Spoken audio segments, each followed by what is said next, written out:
Hello. And what are we at today?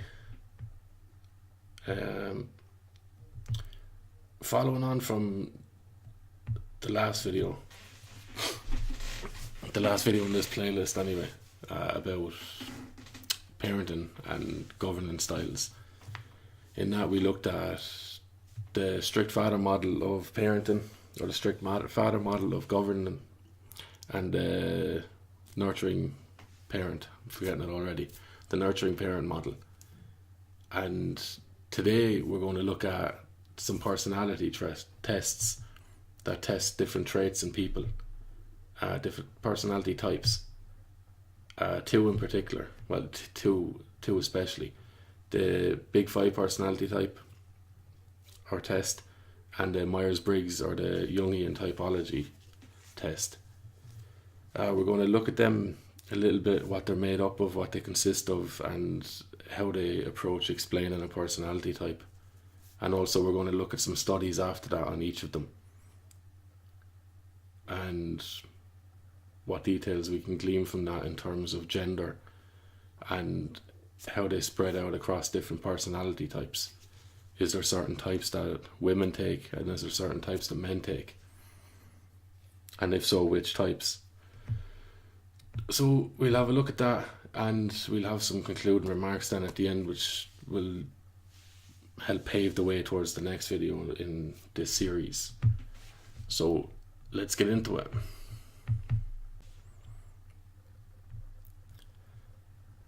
So first on the menu is the Big Five personality test.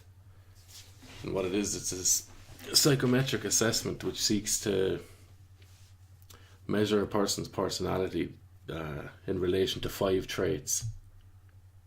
And each of these traits are made up of different facets. There's a number of them under each of the traits. And there's no particular order to the way we're going to look at them.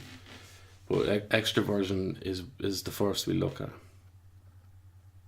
And as I said, each trait is made up of a number of different facets, which one, whoever's being tested, may have higher levels of or lower levels. And one who scores high in extroversion tends to enjoy social events, activities, talking with other people, and they tend to draw energy from social gatherings and stuff. You know, they'll be on a bit of a high after a concert or a coffee date or whatever. So people scoring high in that will tend to fall on that side of it. And on the other end of it, you have introversion, which you probably know. Introverted people are more inclined to be interested in their own company, or one-to-ones with another person, or really small groups for short periods of time. And they draw their energies, instead of drawing it from people and social events, they'll draw it from ideas, creativity, art, or computer games, whatever, you know, things that tend to be done alone and by themselves, you know. They draw their energy from their inner world as opposed to the external world. And then the facets that go to make up the extroversion trait are friendliness, speaks for itself. Gregariousness also speaks for itself, kind of boisterous, happy-go-lucky attitude towards things.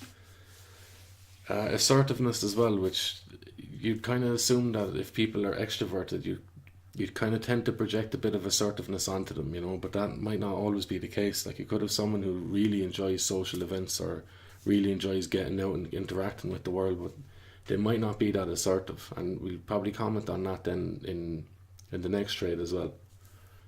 And again, introverted people, they might be quiet and a bit shy in public, but they might be very, very assertive, like, you know. So I suppose what I'm saying is, what's on the surface might not always be the case, you know, or what we perceive people to be. The opposite couldn't indeed be true. And activity level and excitement seeking. You know, extroverted people, they tend to come across as full of energy, you know, full of get up and go. And introverted people maybe not so much, but they could pour their energy or activities into something else that you don't get to see again, so you don't really know, you know. The next trait is openness, and the facets that go to making up that are imagination, you know, being open to new ideas, depending if you score high or low, being open to new ideas, new concepts, new ways of looking at things, new ways of doing things. Emotionality, being open, I suppose, not just to your own feelings or to your own emotions, if and when they come, well, never mind if, they will come, but, and also the emotions and the effects in other people, you know. Like if someone is getting upset, do you just want to get out of there, you know, or are you kind of happy enough to sit with them and be alright with someone who's crying or someone who's incredibly excited about something, you know. Not all people, that might kind of unnerve some people. And again, scoring higher or lower on the openness trait will be indicative of that, you know.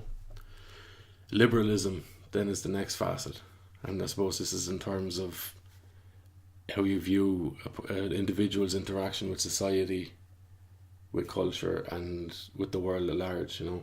Do you believe that there's certain rules and certain boundaries that are just set and should be adhered to? Or do you believe that every individual should have the freedom and, I suppose, the right to do as they please? You know, again, there's good sides and bad sides of this.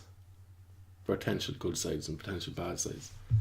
You know, anything that's over the top and leaning way, way heavy on one side, it can nearly always lead to trouble, you know. And then openness to change is kind of just falling out again from liberalism, you know. Are you open to new ideas in yourself? Are you open to new ideas in your interactions with other people, in your creativity, or in the culture at large, you know? Do you score low on openness and tend to be more conservative and rigid, or do you score high on liberalism or high on openness and tend to be more liberal?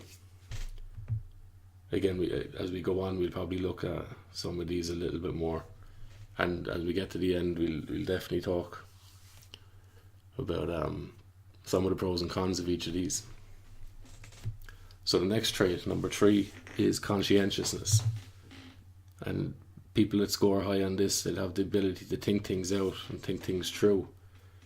They'd be suckers for organisation, you know, being able to kind of control their impulses and their spur of the moment desires to get things done, you know, take a step-by-step approach to things, or to be able to plan it at least. I certainly don't score high on that, but you do what you can, you know. And the facets then which add to make up conscientiousness are self-efficacy, you know. I suppose if you don't begin to make a plan, or if you don't see where you would like to end up, it maybe hinders your ability to get there, you know. Like if you don't know where you're going, you're never going to get there, I suppose, you know. And orderliness, you know. Is your room clean? You know, is your alarm clock set? Do you run according to schedules? Dutifulness. Do you meet those tasks that you set to yourself? You know, are you honor bound? Do you adhere to the rules? Is your tie straight? You know, is it tied up to the neck, etc. Achievement striving. You know, again, this just goes back to the first one. The ability to organise and set goals and lay out a plan. You know, it's a plan and a step-by-step thing to get somewhere. It's to achieve something. So if you do score high or relatively high on conscientiousness, you probably are goal oriented and okay with that. You know, you might thrive under that kind of a system. A self-imposed system, of course. Self-discipline as well. So it's one thing to lay out a plan, to conceive of a plan, to lay it out, to put benchmarks there. But can you actually carry that out? You know, and if you do fall out of it a bit, or you kind of get a bit waylaid, can you put yourself back on that road again? And cautiousness, again, is looking back on the ability to control one's impulses and desires. If something happens, you react straight away. or can you kind of sit back a minute, think it out, and then respond to it? So number 4, the 4th trait is neuroticism, which deals with a person's emotional excitability or their vulnerability, or their stability. If you score high in neuroticism, you might be more prone to negative emotions. If you score low on it, that might not be too good either. But I suppose as long as you're aware of it, if you have openness then to kind of buffet that a bit, you've openness to your own feelings, being low in neuroticism might not be too bad. It also just looks at one's resilience or one's vulnerability. If you score high in neuroticism, a lot of things might tick you off, or they might upset you. The world life might just seem like a battle after battle after battle. Whereas if you score medium or low, you might be a little bit more emotionally resilient. And then the final trait is agreeableness. And this kind of person tends to display things such as altruism, pro-social attitudes, a lot of compromising with others, trust and kindness. And the facets are, as I said there, trust, cooperation with others, modesty, and sympathy. And again, we are going to look, as we go on, maybe some of the pros and cons of this. Sympathy might sound nice, but is it always a good thing? Do we even have the capability to sympathize with everybody? Or do we have a certain reservoir, a finite reservoir of sympathy or of compassion? I suppose you can answer that for yourself, what you think of that. So that's just a brief overview of the big 5, the 5 personality traits. So what we're going to do now is we're just going to look at some of the research that's been done in this. I think, as far as I know, it's the most researched personality test available. You can do it online as well. There's loads of different sites and stuff you can do it on.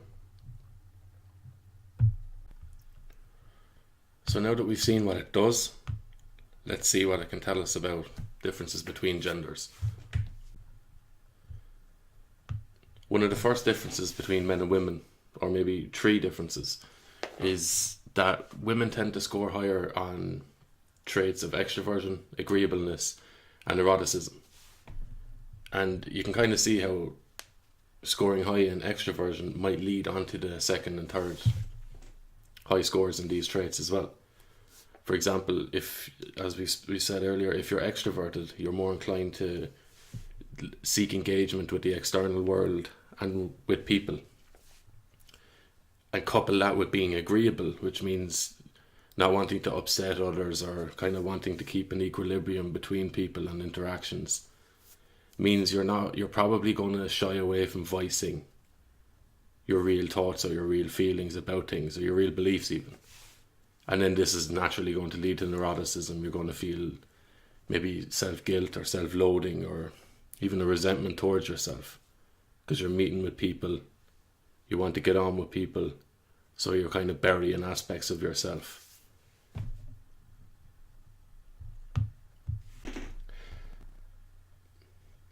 Moving on from that then, and this is taken from a big enough study over 26 cultures, so you're not just talking about one country, and there was like 23,000 people involved in it. And again, they found differences between the genders. Although they weren't huge, where they were, they tended to be consistent with gender stereotypes. For example, women reported themselves to be higher in neuroticism, not eroticism. It kind of sounds like I'm saying that, but I'm not.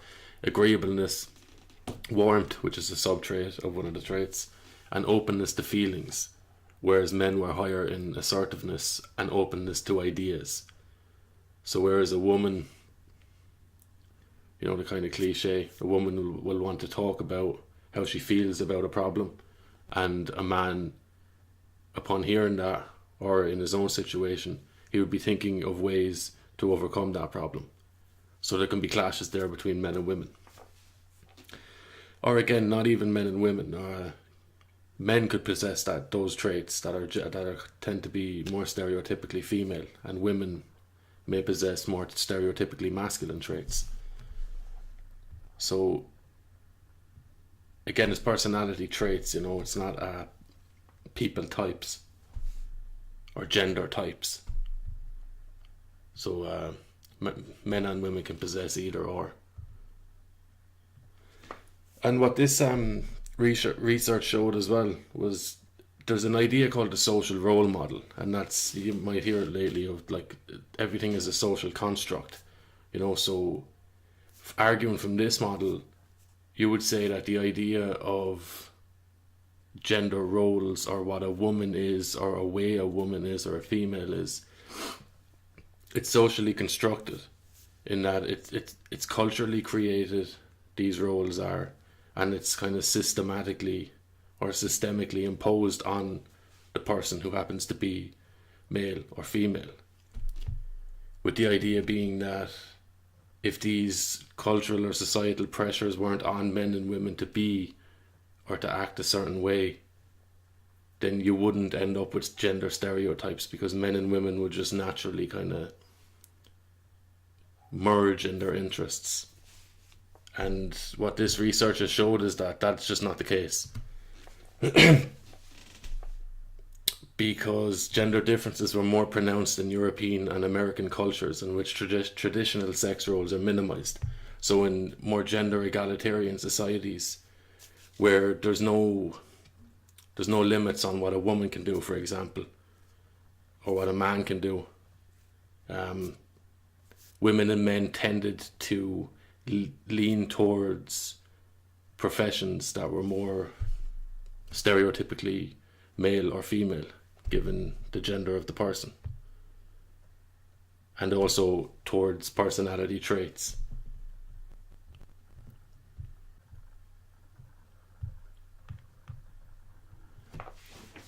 More findings across 58 cultures, so even bigger than the last one, have found that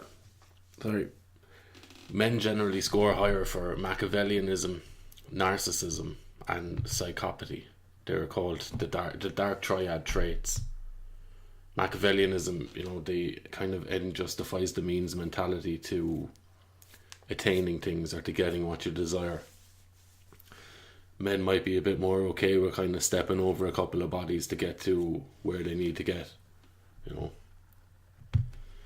which might not necessarily be a bad thing depending on the context. Narcissism then would be people who are more self-absorbed.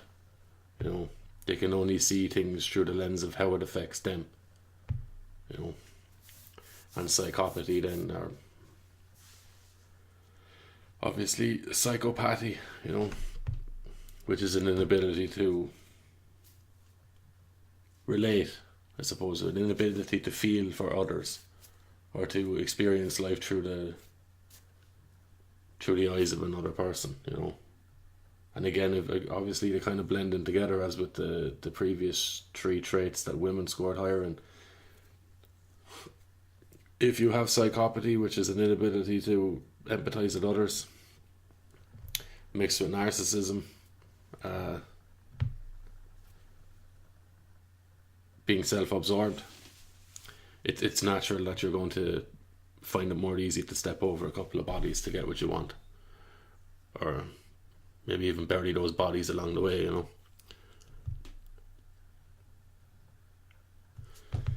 Another factor that was found in terms of difference between men and women is that men report slightly higher rates of self-esteem than did women. Again, in 58 cultures, both men and women reported higher rates of self-esteem in gender egalitarian cultures, with this correlation impacting on men more. So that's interesting.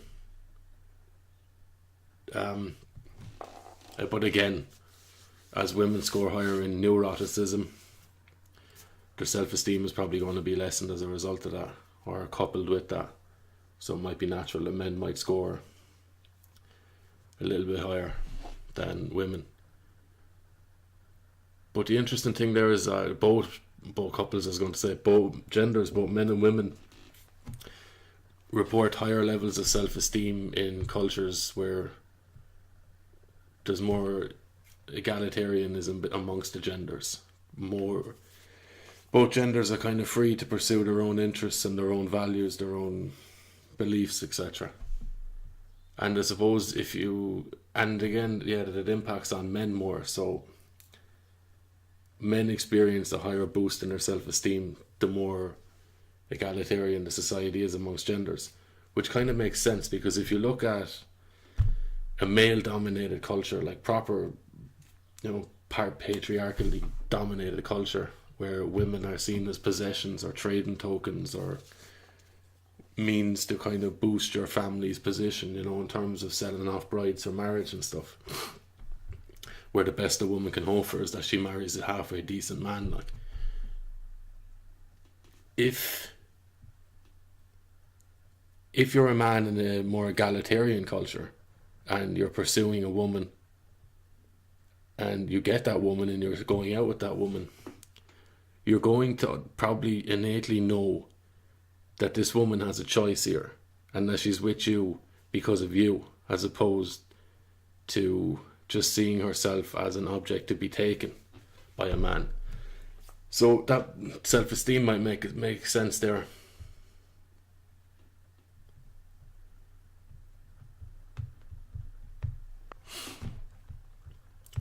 So moving on,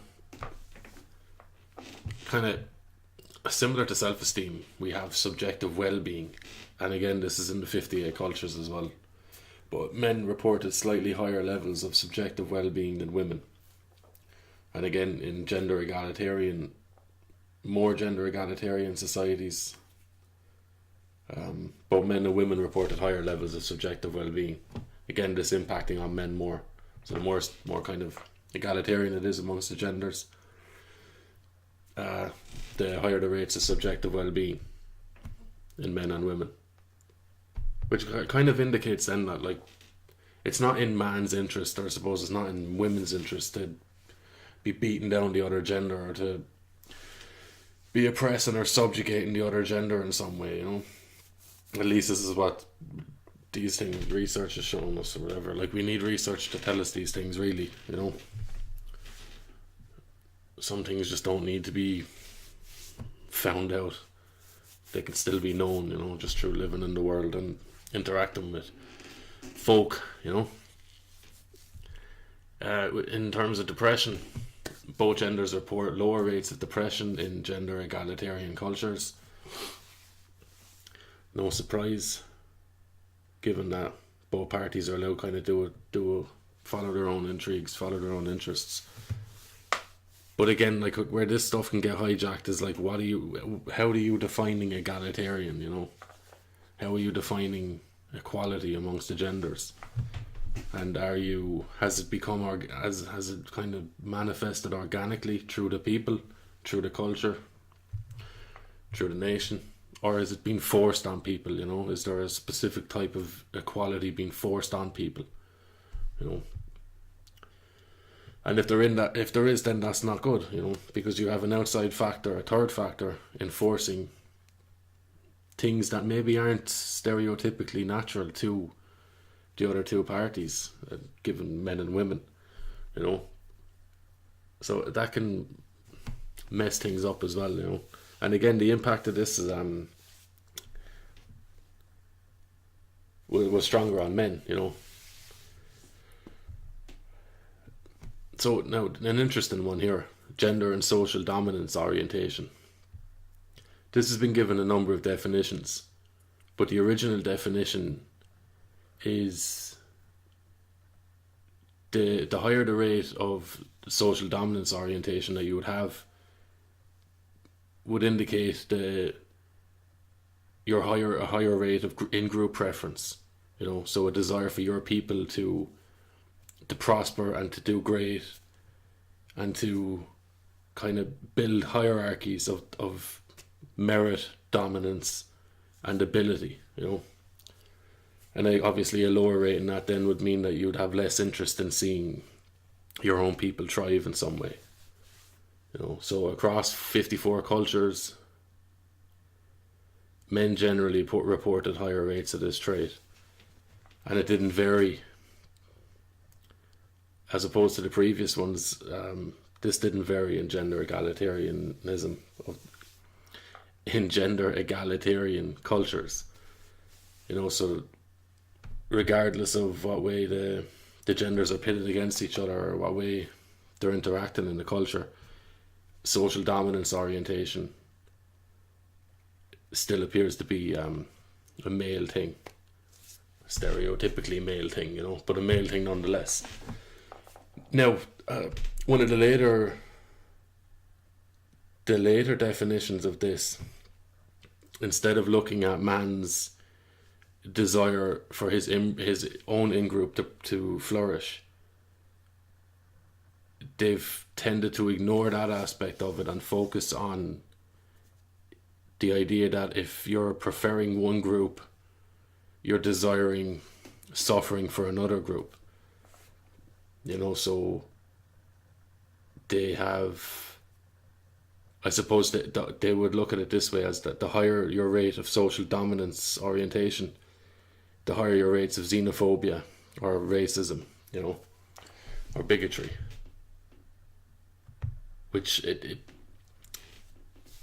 may be so, but it doesn't have to be that way. Like, you can love one thing without wanting to destroy something that's other to it,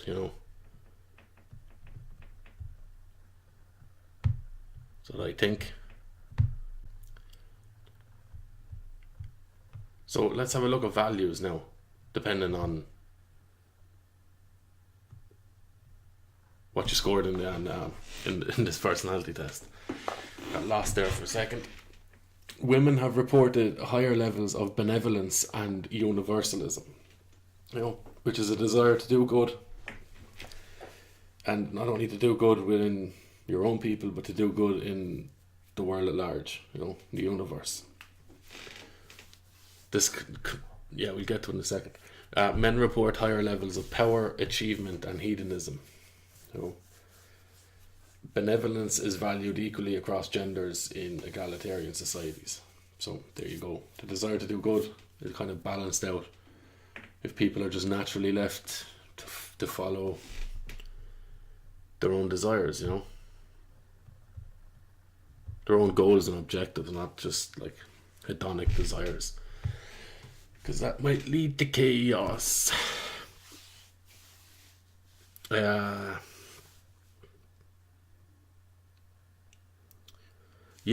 The interesting thing of the women's leaning towards universalism and men's higher rates of the social dominance orientation. They're very, very different things, On the one hand, you have a man or a woman, again, depending on what traits they're after getting or how they measure on these traits. So you have two people living in a house.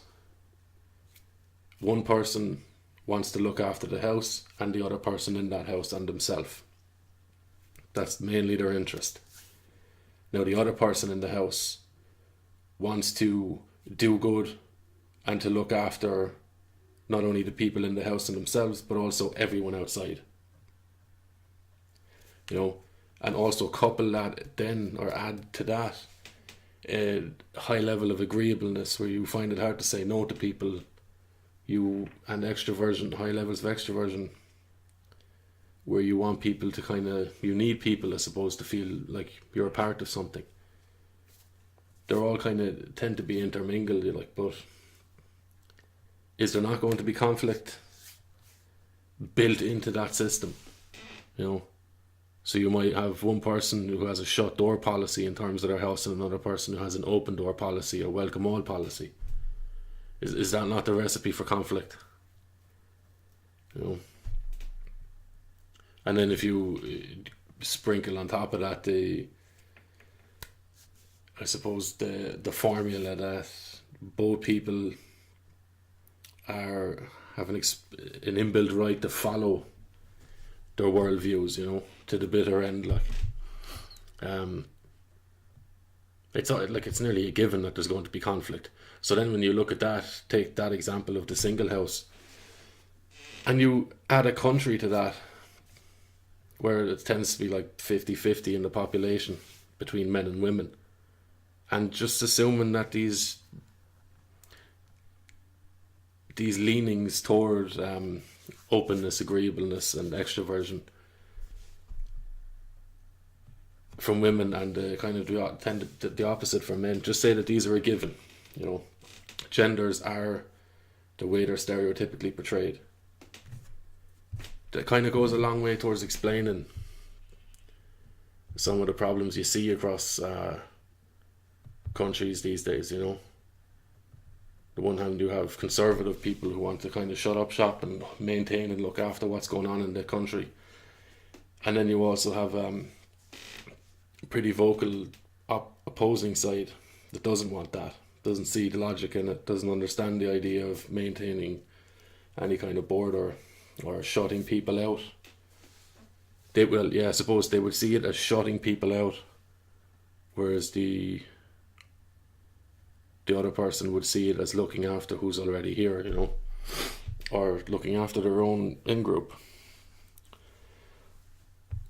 So again, just looking at individuals and their own personality traits or types, you can see how a society is built up out of these types, till eventually you might just end up with kind of one type against another type, So, occupations then. I'll talk about this more in a few minutes when we look at the next personality type or test. But given that men and women tended to lean towards stereotypically gendered occupations or traits, men tended to lean towards occupations which are thing oriented.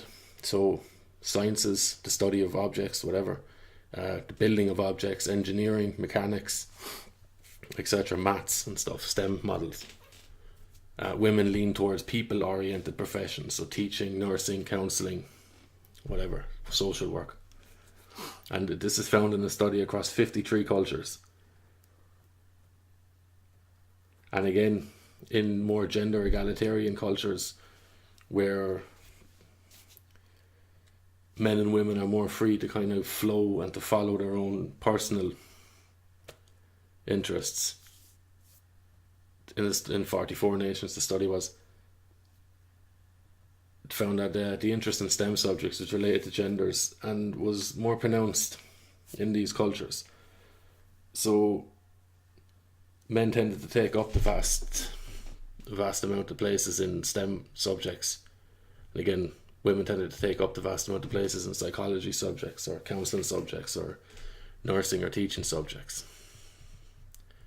as the stereotypes would tell you, So again, this would fly in the face of the social role theory, which would say that, again, that everything is a social construct, But that doesn't really mean anything, because as soon as you speak about something, you're speaking about a social construct. Words and language and speaking are divorced from what's real, what is truly the case. You're speaking of something, so you're abstracted away from the real. So as soon as you begin using language, you're using social constructs, and that doesn't mean that it's a bad thing, So it might just very well be, and excuse me, the use of these tests and the research coming from these tests would indicate that the differences you see between men and women, it might just be biological, and there's nothing wrong with that. So that's that wrapped up, I suppose. The next one I'm going to be doing is the Jungian typology, or I suppose it's more popularly, maybe it's more popularly known as that, but it's called the Myers-Briggs personality test. So I'm going to be looking at that solely, again, looking at some of the types, some of the preferences or some of the leanings in terms of gender, and I'll be going more into the occupations of types.